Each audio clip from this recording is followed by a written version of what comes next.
వేదికను అలంకరించిన మహామహోపాధ్యాయ ఆచార్య డాక్టర్ సెలా రఘునాథ్ ఆచార్య వారికి, పద్య శిల్పానికి పద్య వ్యాఖ్యానికి పేరెన్నికగన్న డాక్టర్ మధ్య రంగాచారి గారికి, తెలుగు ప్రారంభిక పద్య కవులే కాక పద్యం నేర్చుకునే వారికి కూడా ఒకే ఒక దిక్కు తెలుగు బొజ్జ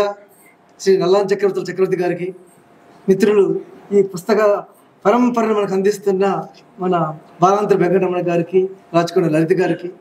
అందరికీ నమస్కరిస్తూ, నేను ఏది చెప్పినా మళ్ళీ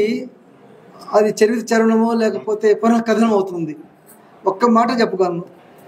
ఈ పుస్తకాన్ని ప్రచురణకు ముందే ప్రతి అక్షరం చదివే భాగ్యం నాకు దక్కింది. ఆ భాగ్యాన్ని కలిగజేసిన మిత్రులు శ్రీ బాలాంతర రమణ గారికి నమస్కరిస్తూ, ఈ పుస్తకం చదివి ఆనందించి ఇంకొంచెం మెరుగులు చదవదలుచుకున్న వాళ్ళు మన తాపీ ధర్మరావు గారి హృదయోల్లాసం చదవండి అని ఒక చిన్న సజెషన్ లాంటిది ఇస్తూ, ఈ అవకాశం నాకు ఇచ్చిన మిత్రులు బాలాంతర గారికి నమస్కరిస్తూ ధన్యవాదాలు.